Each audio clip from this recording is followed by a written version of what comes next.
What's poppin', people? It's your boy Eric Joe back with another video.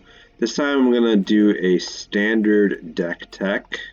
This is on my Polukranos standard deck.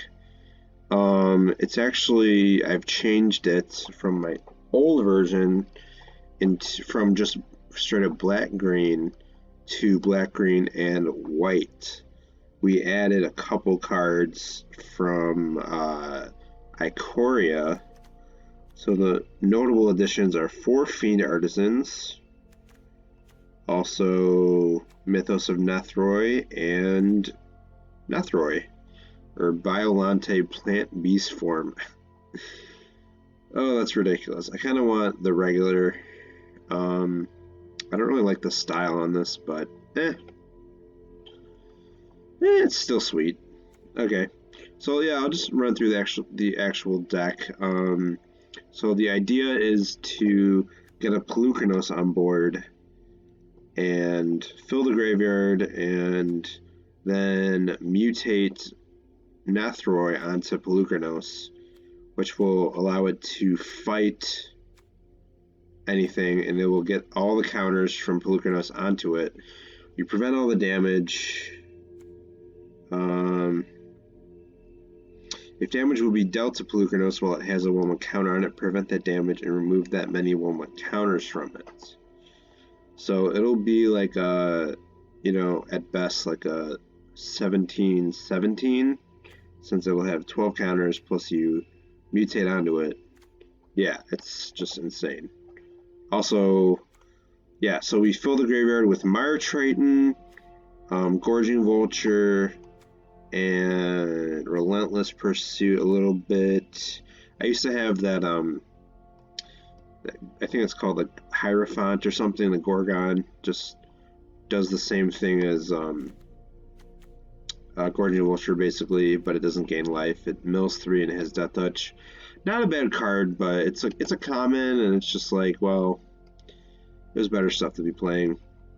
Couple of Paradise Druids for a little bit of ramp. We have Murderous Rider for removal, and also Mythos of Nethroi, which we are in Abzan, so it's kind of perfect for the deck. I used to have Assassin's Trophy, which does cost 1 less than this. So if you want to build this deck, that might be an option for you. If you find that 3 mana is too much for removal. This deck has, a fair amount of removal just with Polukranos. Yeah, I am not shy with his fight ability. He's a 4-mana 6/6 that just kills everything on the board. So yeah, and it's easy to get 6 cards for the escape ability, because his escape is 4 black-green, exiles 6 other cards from your graveyard, and he comes in with 12 counters then, which is more ideal than the 6 counters. So you're either paying 4 mana for a 6/6 or 6 mana for a 12/12, which is quite a significant bump. Yes, Polukranos is such a hard card to deal with for your opponent. If they don't kill it, it just really takes over the game. Yeah, the Gorging Vulture, you might be like, why are you playing that card? It's a stupid common. I mean, this card actually just gains you a bunch of life, or a couple life, and it fills your graveyard with 4 cards, which is really good in the deck.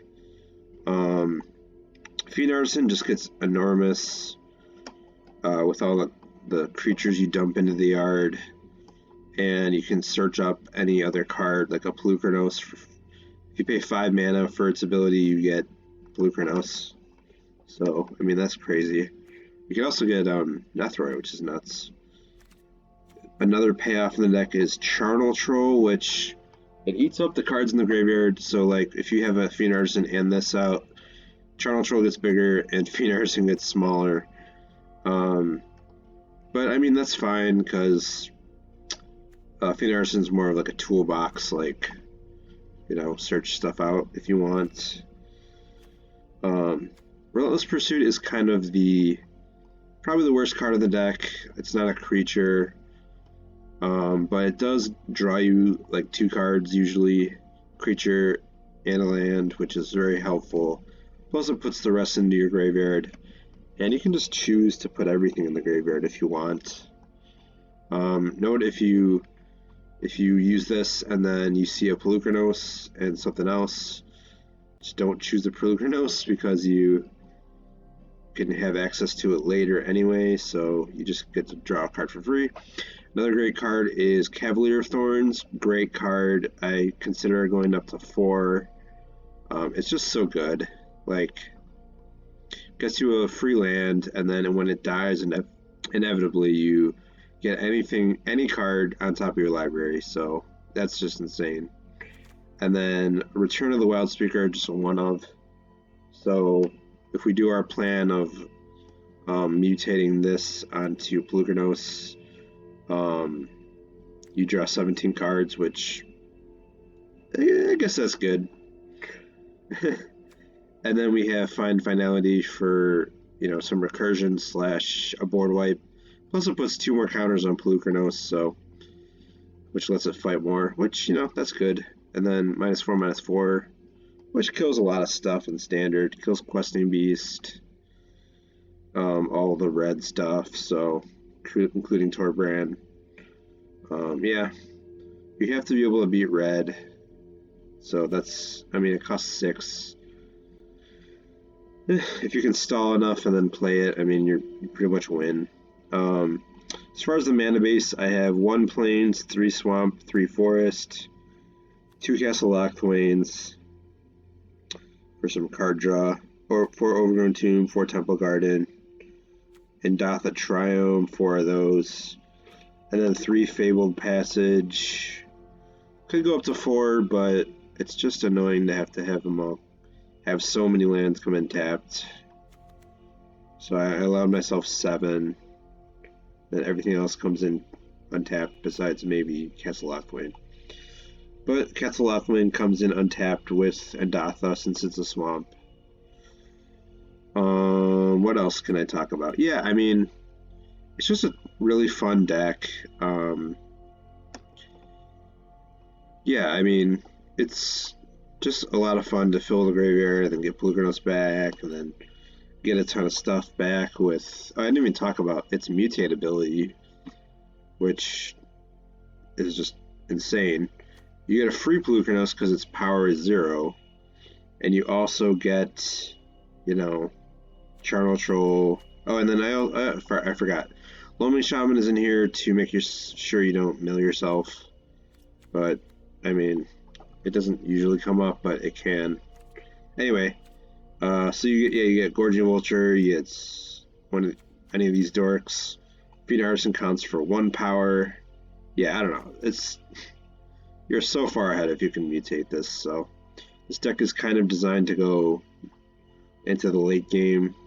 Once you get to the late game, so much power in this deck. So